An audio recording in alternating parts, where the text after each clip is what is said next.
Hi viewers, ഇന്ന് ഞാനിവിടെ discuss ചെയ്യാൻ പോകുന്നത് 7th സ്റ്റാൻഡേർഡിൽ സോഷ്യൽ സയൻസിലെ ഫസ്റ്റ് ചാപ്റ്ററായ മിഡീവൽ ഇന്ത്യയെക്കുറിച്ചാണ്. അതിനു മുമ്പായി ഇതുവരെ എൻ്റെ ചാനൽ കണ്ട് സബ്സ്ക്രൈബ് ചെയ്തവർക്കായി വളരെയധികം നന്ദിയുണ്ട്. ഇതുവരെ സബ്സ്ക്രൈബ് ചെയ്തവർ ദയവായി സബ്സ്ക്രൈബ് ചെയ്ത് സപ്പോർട്ട് ചെയ്യണമെന്ന് അഭ്യർത്ഥിക്കുന്നു. So let's start. Heading of the chapter medieval India. Medieval India, മധ്യകാല India. Observe the figures given above. മുകളിൽ തന്നിരിക്കുന്ന പിക്ചേഴ്സ് ഒന്ന് ഒബ്സർവ് ചെയ്യാൻ, ഒന്ന് വീക്ഷിക്കണം. These are the historical relics of 2 kingdoms that ruled medieval India. മുകളിൽ 2 പിക്ചേഴ്സ് കാണിക്കുന്നില്ലേ, ഫിഗർ 1, ഫിഗർ 2. അത് historical relics means പുരാതന അവശേഷിപ്പുകൾ. എന്തിൻ്റെയാണ്? 2 വലിയ കിങ്ഡംസ്, വലിയ സാമ്രാജ്യത്തിൻ്റെ മധ്യകാല ഇന്ത്യ ഭരിച്ചിരുന്ന 2 വലിയ സാമ്രാജ്യങ്ങളുടെ റിലിക്സാണ്. ഹിസ്റ്റോറിക്കൽ റിലിക്സ് പുരാതന അവശിഷ്ടങ്ങളാണ്. You may be familiar with the first one. ആദ്യം കാണിക്കുന്ന ഫിഗർ 1ൽ കാണിക്കുന്ന ആ ഒരു ബിൽഡിംഗ് നിങ്ങൾക്ക് ഫെമിലിയർ ആണ്, നിങ്ങൾക്ക് പരിചിതമായിരിക്കും. You might have seen our prime minister hoisting the national flag here on independence day. അപ്പോൾ ഇൻഡിപെൻഡൻസ് ഡേ, സ്വാതന്ത്ര്യ ദിനത്തിൽ നമ്മുടെ പ്രൈം മിനിസ്റ്റർ, പ്രധാനമന്ത്രി ഫ്ലാഗ് ഹോയിസ്റ്റ് ചെയ്യുന്ന, നമ്മുടെ നാഷണൽ ഫ്ലാഗ്, നമ്മുടെ ഇന്ത്യയുടെ ഫ്ലാഗ് ഹോയിസ്റ്റ് ചെയ്യുന്ന, നമ്മുടെ ത്രിവർണ്ണ പതാക ഹോയിസ്റ്റ് ചെയ്യുന്നത് നിങ്ങൾ കണ്ടിട്ടുണ്ടായിരിക്കാം. The first figure is a red fort build in Delhi during the reign of Mughal emperor Shahjahan. First ബിൽഡിങ്ങിൻ്റെ പേരെന്താണ്? Red fort. അത് ഡൽഹിയിലാണ് സ്ഥിതി ചെയ്തിരിക്കുന്നത്. മുഗൾ എംപററായ ഷാജഹാനാണ് അവിടെ ഇത് ബിൽഡ് ചെയ്തിരിക്കുന്നത്, ഇത് നിർമ്മിച്ചിരിക്കുന്നത്. The second is the figure of Hampi, the capital of Vijayanagara that existed in South India during the medieval period. Second കാണിക്കുന്നത് വിജയനഗര കിങ്ഡത്തിൻ്റെ ക്യാപിറ്റലായ ഹംപി ഒന്നും ഇപ്പോൾ ഇല്ല, അതിലേക്ക് റിലിക്സ് മാത്രമേ ഉള്ളൂ, ഹിസ്റ്റോറിക്കൽ റിലിക്സ് മാത്രമേ ഉള്ളൂ. മിഡീവൽ പീരീഡിൽ വിജയനഗര കിങ്ഡത്തിൻ്റെ ക്യാപിറ്റലായിരുന്നു Hampi. Let's have a discussion on these 2 kingdoms in this chapter. അപ്പോൾ ഈ ചാപ്റ്ററിൽ നമ്മൾ ഡിസ്കസ് ചെയ്യാൻ പോകുന്നത് ഈ 2 കിങ്ഡത്തെക്കുറിച്ചാണ്. മുഗൾ എംപററിനെ കുറിച്ചും മുഗൾ സാമ്രാജ്യത്തെക്കുറിച്ചും പിന്നെ വിജയനഗര സാമ്രാജ്യത്തെക്കുറിച്ചുമാണ് ഈ ചാപ്റ്ററിൽ നമ്മൾ ഡിസ്കസ് ചെയ്യാൻ പോകുന്നത്. Second page. Mughal rule, Mughal ഭരണം. Babur establish the Mughal rule in 1526. 1526 Babur ചക്രവർത്തി മുഗൾ സാമ്രാജ്യം സ്ഥാപിച്ചു. The Mughals ruled India till 1857 with Delhi as the capital. 1857 വരെ, ടിൽ 1857 വരെ മുഗളന്മാർ ഇന്ത്യ ഭരിച്ചിരുന്നു. ഡൽഹിയാണ് അപ്പോൾ അവരുടെ ക്യാപിറ്റലായിരുന്നത്. Do you know the main rulers during the Mughal period? മുഗളന്മാരുടെ സമയത്ത് നമ്മുടെ ആ സമയത്തുണ്ടായിരുന്ന റൂളേഴ്സിൻ്റെ പേരുകൾ പറയാമോ എന്നാണ് ചോദിക്കുന്നത്. Mughal rule: Babur 1526 to 1530. 1526 മുതൽ 1530 വരെ ബാബർ ഭരിച്ചിരുന്നു. Then Humayun 1530 to 1540. Then 1555 to 1556. Then Akbar 1556 to 1605. Then Jahangir 1605 to 1627. And Shah Jahan 1628 to 1658. Last king Aurangzeb 1658 to 1707. You may have identified the important Mughal rulers from the picture. അപ്പോൾ ഈ തന്നിരിക്കുന്ന പിക്ചറിൽ നിന്ന് നിങ്ങൾക്ക് കറക്റ്റായിട്ട് വ്യക്തമായിട്ട് മുഗൾ റൂളേഴ്സിനെ കുറിച്ചുള്ള ഒരു പിക്ചർ നിങ്ങൾക്ക് കിട്ടിയിട്ടുണ്ടാകും. ഏത് വർഷം തൊട്ട് ഏത് വർഷം വരെ ആയിരുന്നു അവരുടെ വാഴ്ച എന്നൊക്കെ. The Mughals had a very vast kingdom. വളരെ വലിയ വിപുലീകരമായിട്ട് ആയിരുന്നു അവരുടെ വലിയൊരു കിങ്ഡം തന്നെ ഉണ്ടായിരുന്നു. ഒരു കിങ്ഡം മീൻസ് വലിയൊരു സാമ്രാജ്യം. In addition to today's India, the Mughal rule had spread to the neighboring countries also. ഇപ്പോഴത്തെ ഇന്ത്യ ഉൾപ്പെടെ അയൽവക്കത്തും മുഗൾ നെയ്ബറിംഗ് കൺട്രീസും മുഗൾ റൂളേഴ്സിൻ്റെ ഭരണത്തിൻ്റെ കീഴിലായിരുന്നു. ഇന്ത്യ എന്ന് പറയുമ്പോൾ ഇന്ത്യ ഫുള്ളല്ലായിരുന്നു. പഴയകാല ഇന്ത്യയെല്ലാം സ്വാതന്ത്ര്യത്തിന് മുമ്പല്ലേ ഇന്ത്യ എന്നുള്ളൊരു കോൺസെപ്റ്റ് ഉണ്ടായത്. അതിന് മുമ്പുള്ള കാലഘട്ടങ്ങളാണ് ഈ പറയുന്നത്. Next page. Observe the map. Find and list out the existing countries where the Mughals had extended their rule. അതായത് നമ്മൾ ലെഫ്റ്റ് സൈഡിൽ നമ്മുടെ പ്രീവിയസ് പേജിൽ നമ്മൾ കണ്ടില്ല ഒരു മാപ്പ്. അപ്പം അത് നോക്കി പറയാനായിട്ട് നമ്മുടെ നെയ്ബറിങ് കൺട്രീസിലും മുഗൾ കിങ്ഡം എസ്റ്റാബ്ലിഷ് ചെയ്തിരുന്നു എന്ന് പറഞ്ഞില്ലേ, അത് ഏതൊക്കെ കൺട്രീസ് ആണെന്നാണ് ചോദിക്കുന്നത്. Afghanistan, then Pakistan and Bangladesh. Next, the Mughals and the first battle of Panipat. മുഗളന്മാരും the first battle of Panipat, പാനിപ്പറ്റിലെ ആദ്യത്തെ യുദ്ധം. The name Mughal is derived from the term Mongol. Mongol എന്ന നാമത്തിൽ നിന്നാണ്, പദത്തിൽ നിന്നാണ് മുഗൾ എന്നുള്ള നെയിം എടുത്തിരിക്കുന്നത്. Babur, the founder of Mughal kingdom, was the descendant of the Turkish ruler Taimur paternal way and the Mongol king Genghis Khan maternal way. Babur, the founder of Mughal kingdom. ബാബറാണ് മുഗൾ സാമ്രാജ്യത്തിൻ്റെ founder, അതായത് എസ്റ്റാബ്ലിഷ് ചെയ്തത്. അദ്ദേഹം ആരായിരുന്നു? Was the descendant of the Turkish ruler. അദ്ദേഹം Turkish റൂളറായ തുർക്കി രാജാവായ തൈമൂർ, അദ്ദേഹത്തിൻ്റെ അച്ഛൻ വഴി ഉള്ള ഒരു പിൻഗാമിയായിരുന്നു. തൈമൂർ ഖാൻ്റെ ഒരു പിൻഗാമിയായിരുന്നു ആര്? ബാബർ ചക്രവർത്തി. അതേപോലെ തന്നെ അമ്മ വഴിയും ഒരു മംഗോളിയൻ രാജാവായ ജംഗിസ് ഖാൻ്റെ ഒരു പിൻഗാമിയായിരുന്നു. It was the Europeans who started addressing this dynasty as Mughal during the 16th century. 16-ാം നൂറ്റാണ്ടിൽ യൂറോപ്യൻസാണ് ഈ ഒരു സാമ്രാജ്യത്തെ മുഗൾ എന്ന് അഡ്രസ്സ് എന്ന് വിളിച്ചു തുടങ്ങിയത്.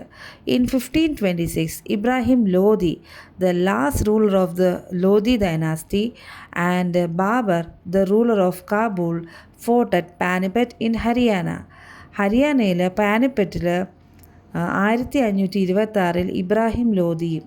അദ്ദേഹം ആരായിരുന്നു? ലോധി ഡൈനാസ്റ്റിയിലെ അവസാനത്തെ റൂളറായിരുന്നു. പിന്നെ ആരാ? ബാബർ ചക്രവർത്തി, മുഗൾ സാമ്രാജ്യത്തിൻ്റെ ബാബർ ചക്രവർത്തി. അദ്ദേഹം അപ്പോൾ കാബൂൾ രാജ്യമാണ് ഭരിച്ചിരുന്നത്. അദ്ദേഹം ഹരിയാനയിലെ പാനിപ്പറ്റിൽ വന്ന് ഇബ്രാഹിം ലോധിയായിട്ട് ഫൈറ്റ് ഉണ്ടായി, യുദ്ധം നടത്തി. അദ്ദേഹത്തിനെ തോൽപ്പിച്ചിട്ടാണ് ഈ മുഗൾ സാമ്രാജ്യം ഇന്ത്യയിൽ സ്ഥാപിച്ചത്. In history this battle is referred as the first battle of Panipat. അപ്പോൾ ചരിത്രത്തിൽ ഈ ഒരു യുദ്ധത്തിന് പാനിപ്പറ്റ് യുദ്ധം ഫസ്റ്റ് ബാറ്റിൽ ഓഫ് പാനിപ്പറ്റായിട്ട് റെഫർ രേഖപ്പെടുത്തിയിരിക്കുന്നു. Babur laid the foundation of the Mughal rule in India through this victory. Mughal സാമ്രാജ്യം ഇന്ത്യയിൽ ബാബർ സ്ഥാപിച്ചത് ഈ ഒരു വിജയത്തിൽ കൂടെയാണ്. Emperor Akbar, who shook the East, passed away. Akbar was indeed a great emperor, even while having great command over his subjects. അതായത് നമ്മുടെ അക്ബർ ചക്രവർത്തി മഹാനായ ഒരു രാജാവായിരുന്നു. Even while having great command over his subjects.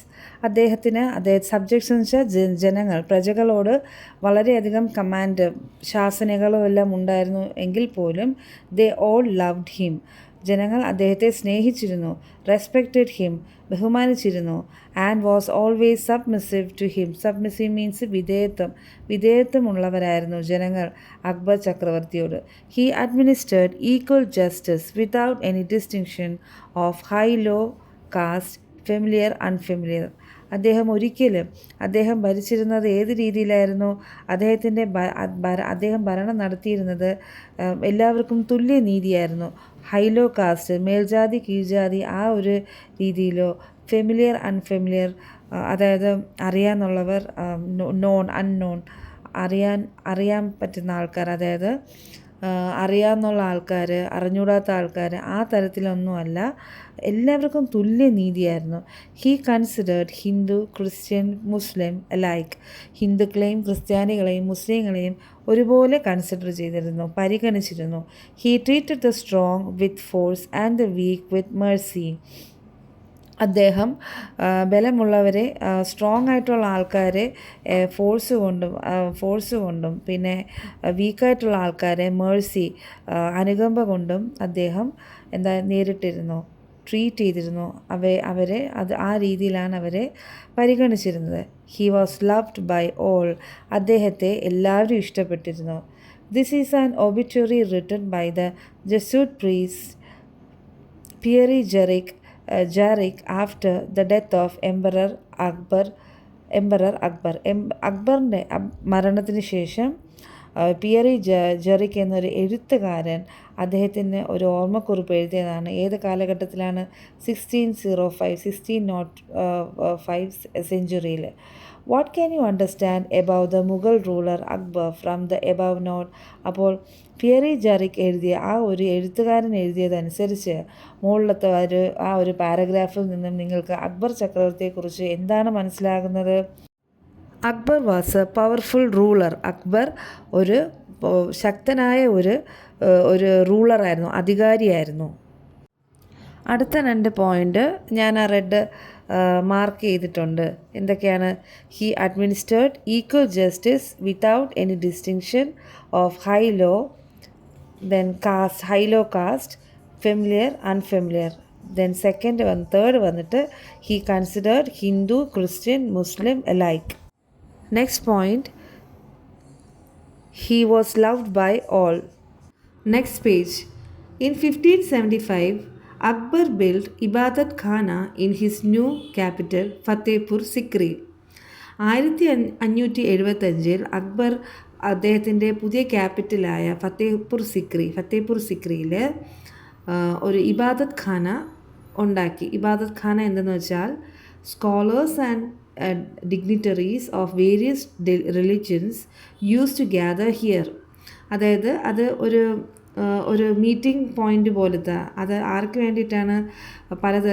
പണ്ഡിതന്മാർ, വിശിഷ്ട വ്യക്തികൾ, പല മതങ്ങളിലെ ഉള്ള പണ്ഡിതന്മാരും വിശിഷ്ട അതിഥികളെയും വ്യക്തികളെയും ആയിട്ടുള്ളൊരു കൂടിച്ചേരൽ, അവിടെ എല്ലാവരും തങ്ങളിലൊരു കൂടിച്ചേരലുണ്ടായിരുന്നു. These discussions speak volumes about Akbar's policy of religious tolerance.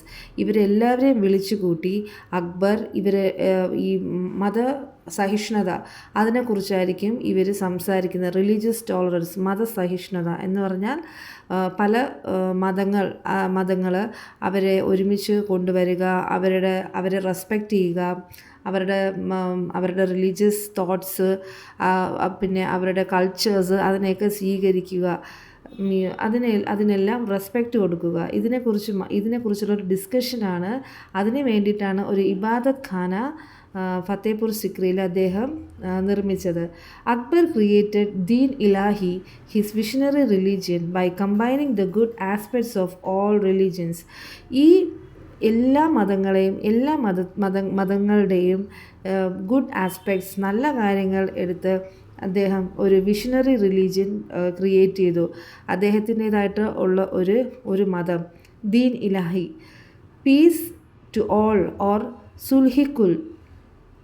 സുൽഹിക്കുൽ is the core of this vision. അപ്പോൾ ഈ ദീൻ ഇലാഹിയുടെ മെയിൻ വിഷൻ, അതിൻ്റെ ഒരു കാഴ്ചപ്പാട് എന്താണ്? പീസ് ടു ഓൾ, എല്ലാവർക്കും സമാധാനം. He aimed to clarify the idea that all visions are for the welfare of human being. എന്തായിരുന്നാലും അദ്ദേഹം പറയുന്നത് ഈ ഒരു വിഷൻ, എന്തൊക്കെ ഇതൊരു വിഷണറി റിലീജിയനാണ്. അതായത് കാലേ കൂട്ടിയുള്ള ദീർഘവീക്ഷണമുള്ള വിഷൻ എന്ന് വെച്ചാൽ ദീർഘവീക്ഷണമുള്ള. അപ്പം എന്ത് ചെയ്തിരുന്നാലും, നമ്മൾ എന്ത് കാര്യങ്ങൾ ചെയ്താലും മനുഷ്യരുടെ നന്മയ്ക്കായി ചെയ്യണമെന്നായിരുന്നു അദ്ദേഹത്തിൻ്റെ ഒരു പോയിന്റ്. ആ പേജിൽ തന്നെ താഴെ തന്നെ കണ്ടില്ലേ ഒരു വലിയൊരു ബിൽഡിംഗ്, അതാണ് ഫത്തേപൂർ സിക്രി. മുകളിലത്തെ ഒരു ഓയിൽ പെയിൻറ് കണ്ടില്ലേ, അതിലെ എല്ലാ ഡയറ്ററീസും പിന്നെ സ്കോളേഴ്സും തങ്ങളിൽ ഒരുമിച്ചിരുന്ന് ഒരു ഡിസ്കഷൻ, റിലീജിയൻ പരമായിട്ടുള്ള അദ്ദേഹത്തിൻ്റെ ചർച്ചകളാണ് അവിടെ കാണിച്ചിരിക്കുന്നത്. Next page. The abolition of religious tax called jizya proved that Akbar followed tolerance in the administrative field as well. ജസയ എന്ന് പറഞ്ഞ റിലീജിയസ് ടാക്സ്, അതായത് ഓരോ മതങ്ങൾ, പല പല മതങ്ങളുണ്ടായിരുന്നില്ലേ, അവർക്കൊക്കെ വ്യത്യസ്തമായ ടാക്സുകൾ ഉണ്ടായിരുന്നു, കരം അടയ്ക്കണമായിരുന്നു. അപ്പം ആ ഒരു ജസയ മതപരമായിട്ടുള്ള ടാക്സ് അക്ബർ വന്നിട്ട് ഇതിന് മുമ്പുള്ള റൂളേഴ്സ് അത് ഫോളോ ചെയ്തിരുന്നു. അത് അക്ബറിൻ്റെ കാലം വന്നപ്പോൾ അതിന് ആ ടാക്സ് അബോളിഷ് ചെയ്തു. ആ ഒരു ടാക്സ് നിയമം നിർത്തലാക്കി. അതിൽ തന്നെ നമുക്ക് മനസ്സിലാക്കാം അക്ബർ ഭരണതലത്തിലും ഭരിക്കുന്ന കാര്യത്തിലും ഒരു സഹിഷ്ണുത, ടോളറൻസ് അദ്ദേഹം കൊണ്ടുപോയിരുന്നു. People from all sects were treated equally in all spheres of the Mughal rule. അതായത് മുഗൾമാരുടെ ഭരണകാലത്ത് പല മേഖലയും പല സെക്ടേഴ്സിലുള്ള ആൾക്കാരെ എല്ലാം ഒരേ ഈക്വലായിട്ടായിരുന്നു ട്രീറ്റ് ചെയ്തിരുന്നത്. രാജ തൊഡർമാൽ, രാജ മൻസിംഗ്, രാജ ഭഗവന്ദാസ് and Birbal were prominent among those who had high positions in the royal court of Emperor Akbar. ഈ പറയുന്ന രാജ തൊഡർമാൽ, രാജ മൻസിംഗ്, രാജ ഭഗവന്ദാസ്, ബീർബൽ ഇവരെല്ലാവരും ഈ നമ്മുടെ അക്ബർ ചക്രവർത്തിയുടെ ദർബാർ, അതായത് രാജസദസ്, ഹൈ പൊസിഷൻസ്, റോയൽ കോർട്ട്, രാജസദസ്സിൽ അവർക്കെല്ലാവർക്കും വിശിഷ്ട ആൾക്കാരായിരുന്നു. അവർക്ക് ഒരു മുൻഗണനയായിരുന്നു ഈ രാജാക്കന്മാർക്ക് അക്ബറിൻ്റെ രാജസദസ്സിൽ. Mughal emperor Jahangir recorded in his memoir Taski-Jahangiri that Akbar had ordered his followers, "My followers should not waste time in enmity with other religions."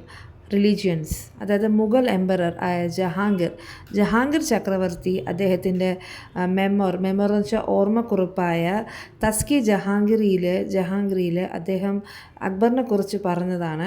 Akbar order ചെയ്ത വാക്കുകൾ പറഞ്ഞതാണ്. അതായത് എൻ്റെ ഫോളോവേഴ്സ് എന്ന് വെച്ചാൽ എൻ്റെ അനുയായികൾ ഒരിക്കലും should not waste time in enmity with other religions. മറ്റ് മതക്കാരുമായിട്ട് ഒരിക്കലും ശത്രുത വെച്ച് സമയം വേസ്റ്റ് ചെയ്യണ്ട. ലെറ്റ് ദ കോൺസെപ്റ്റ് ഓഫ് സുൽഹൈക്കുൽ എന്ന് പറഞ്ഞാൽ എന്താണ്? പീസ് ടു ഓൾ, എല്ലാവർക്കും സമാധാനം ഉണ്ടാവട്ടെ എന്ന ആ ഒരു കോൺസെപ്റ്റായ Sulhikul be applied to all belongings to other religions. Do not kill animals or take up arms except in times of war. അതായത് അദ്ദേഹം പറഞ്ഞത് മൃഗങ്ങളെയോ മനുഷ്യരെയോ അങ്ങനെ ആരെയും ഒന്നിനെയും കൊല്ലരുത്. വാറിൻ്റെ സമയത്ത്, യുദ്ധത്തിൻ്റെ സമയത്തല്ലാതെ നമ്മൾ ആംസ് എന്ന് വെച്ചാൽ വെപ്പൻസ്, ഈ നമ്മുടെ ഈ വെപ്പൻസ് ഉണ്ടല്ലോ, അതൊന്നും നമ്മൾ എടുക്കരുത്. എല്ലാവർക്കും ഒരു റിലീജിയസ് ടോളറൻസ് ഉണ്ടാകാതെ സുൽഹൈക്കുൽ പീസ് ടു ഓൾ, എല്ലാവർക്കും സമാധാനം വരട്ടെ എന്നുള്ളൊരു കോൺസെപ്റ്റായിരുന്നു അക്ബർ ചക്രവർത്തിക്ക് ഉണ്ടായിരുന്നത്. Then the Mughal army. During the Mughal period, a strong army was needed to expand the kingdom as well as to maintain the expanded kingdom. Mughal ഭരണകാലത്ത് നേരത്തെ പറഞ്ഞിട്ടുണ്ടായിരുന്നു, ഒരുപാട് നമ്മുടെ ഇന്ത്യ അല്ലാതെ നെയ്ബറിങ് കൺട്രീസ് അങ്ങോട്ടും വാസ്റ്റായിട്ടുള്ള ഒരു കിങ്ഡം ആയിരുന്നു മുഗൾ എംപയർ എന്ന് പറയുന്നത്. അപ്പം ഈ സമയത്ത് കിങ്ഡം വിപുലീകരിക്കാനായിരുന്നാലും ആ വിപുലീകരിച്ച കിങ്ഡം മെയിൻറ്റെയിൻ ചെയ്യാനായിരുന്നാലും ഒരു സ്ട്രോങ് ആർമി, ഒരു ശക്തരായിട്ടുള്ള ഒരു ആർമിയുടെ പിൻബലം വേണമായിരുന്നു. Mansabdari was the military system implemented by Akbar for this purpose. അപ്പോൾ ഈ ഒരു കാര്യത്തിനായി, ഈ ഒരു പേർപ്പസിനായിട്ട് മൻസാബ്ദി എന്നുള്ള ഒരു മിലിറ്ററി സിസ്റ്റം അദ്ദേഹം ഇംപ്ലിമെൻ്റ് ചെയ്തു. അതിൻ്റെ പേരെന്താണ്? Mansabdari. According to this system each officer had a regiment under him.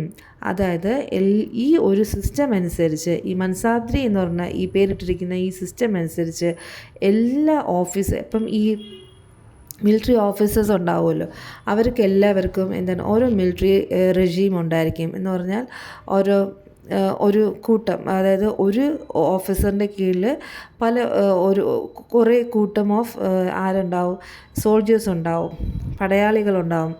Under him, the title Mansab refers to the number of cavalry each officer is required to maintain. Mansab എന്ന് പറഞ്ഞാൽ ആ ഒരു title, ആ ഒരു മൻസാബ്ദ്രിയിൽ ഒരു ഓഫീസർ, അദ്ദേഹത്തെ മൻസാബ് എന്ന് വിളിക്കും. ആ മൻസാബിൻ്റെ അർത്ഥം എന്തെന്നാണ്, അദ്ദേഹത്തിൻ്റെ കീഴിൽ കാലാൾപ്പട, കാവലറി വെച്ച് കാലാൾപ്പട ഒരാൾ എത്രത്തോളം ആൾക്കാരെ മെയിൻറ്റെയിൻ ചെയ്യും, അയാളെയാണ് മൻസാബ് എന്ന് പറയുന്നത്. The rank of Mansab was determined by the number of soldiers to be maintained. ഒരു മൻസാബ് എത്ര സോൾജേഴ്സിനെയാണോ കവർ ചെയ്യുന്നത്, മെയിൻറ്റെയിൻ ചെയ്യുന്നത്, അതിൽ വെച്ചിട്ടാണ് ഒരാളുടെ റാങ്കിങ്. അതായത് ഒരു മൻസാബിൻ്റെ കീഴിൽ ഒരു 200 കാവലറീസ് ഉണ്ടെങ്കിൽ അദ്ദേഹത്തിൻ്റെ റാങ്കിങ് ആ തരത്തിൽ, അതിൽ കുറവാണെങ്കിൽ വേറൊരാൾക്ക് അതിന് കുറവാണെങ്കിൽ ഈ ആൾക്കായിരിക്കും, ഈ മൻസാബിനായിരുന്നു റാങ്കിങ്ങിൽ ഹൈ. അതുതന്നെ റാങ്കിങ് ആ രീതിയിലാണ് അവർ അടിസ്ഥാനപ്പെടുത്തിയിരുന്നത്. This system was implemented as an alternative to maintain army paying directly from the state exchequer. അപ്പോൾ ഈ ഒരു സിസ്റ്റം ഇംപ്ലിമെൻറ്റ് ചെയ്തത് തന്നെ ഡയറക്റ്റായിട്ട് സ്റ്റേറ്റിൻ്റെ എക്സ്ചക്കർ, സ്റ്റേറ്റിൽ നിന്നും ധനകാര്യമന്ത്രിയിൽ നിന്നും ഡയറക്റ്റായിട്ട് പേയ്മെൻറ്റ് എടുക്കാതെ എന്താണ് ഒരു ഓൾട്ടർനേറ്റീവ് എന്ന രീതിയിൽ ആണ് ഈ ഒരു സിസ്റ്റം അവർ കൊണ്ടുവന്നത്. അതിന് പകരമായിട്ട് mansabdars were allotted land according to their ranks. ഈ റാങ്കിങ് സിസ്റ്റം ഉണ്ടാക്കിയത് തന്നെ എന്തിനാണ്, അവർക്ക് ഈ ഡയറക്റ്റായിട്ട് സ്റ്റേറ്റിൽ നിന്ന് പൈസ വാങ്ങിക്കാതെ അവർക്ക് റാങ്കിങ് സിസ്റ്റം കൊടുത്തിരുന്നു. അപ്പോഴെന്തിനാ, ഈ റാങ്ക് അനുസരിച്ച് അവർക്ക് ലാൻഡ്സ് ആണ് അലോട്ട് ചെയ്തിരുന്നത്. അവർക്ക് ഓരോരുത്തർക്കും ലാൻഡ്സ് അലോട്ട് ചെയ്തിരുന്നു. The mansabdar maintain his army by collecting tax from land allotted to them. ഈ മൻസാബ്ദാസ് അവരുടെ കീഴിലുള്ള ഈ കാവലറി, ആ ഒരു മിലിറ്ററീനെ അവരെങ്ങനെയാണ് അവർ നിലനിർത്തിയിരുന്നത്, ഇവർക്ക് കിട്ടിയിരുന്ന അലോട്ട് ചെയ്തിരുന്ന ഈ ലാൻഡിൻ്റെ കരം, ടാക്സ് എടുത്തിട്ടാണ് അവർ ഈ ഒരു റെജീം മെയിൻറ്റെയിൻ ചെയ്തിരുന്നത്. The support of the nobles and the military was necessary to carry forward the regime strongly. Regime എന്ന് പറഞ്ഞാൽ തന്നെ വാഴ്ച, ഈ ഒരു കാലഘട്ടം, ഈ ഒരു ഭരണകാലഘട്ടം ഇങ്ങനെ സ്ട്രോങ് ആയിട്ട് മുന്നോട്ട് കൊണ്ടുപോകാൻ നോബിൾസ് എന്ന് വെച്ചാൽ പ്രഭുക്കന്മാർ, ദെൻ മിലിറ്ററിയുടെയും ഒരു സ്ട്രോങ് സപ്പോർട്ട് ആവശ്യമുണ്ടായിരുന്നു. Mansabdari system was implemented to achieve this objective. അതുകൊണ്ടാണ് ഈ മൻസാബ്ദ്രി എന്ന് പറഞ്ഞ ഈ ഒരു സിസ്റ്റം ഇംപ്ലിമെൻറ്റ് ചെയ്തതേ ഈ ഒരു ഈ ഒരു കാര്യത്തിന് വേണ്ടി തന്നെയായിരുന്നു. അതായത് നോബിൾസ്, മിലിറ്ററി, ഇവരെല്ലാവരും കൂടെ ചേർന്ന് ഇത്രയും ഒരു വാസ്റ്റായിട്ടൊരു കിങ്ഡം നിലനിർത്തി കൊണ്ടുപോകാൻ വേണ്ടിയിട്ട്. അപ്പോൾ മക്കളെ, ഈ ചാപ്റ്ററിൻ്റെ കണ്ടിന്യൂഷൻ പാർട്ട് 2-ൽ കണ്ടിന്യൂ ചെയ്യുന്നതായിരിക്കും. എല്ലാവർക്കും മനസ്സിലായെങ്കിൽ സബ്സ്ക്രൈബ് ചെയ്ത് സപ്പോർട്ട് ചെയ്തേക്കണേ. താങ്ക്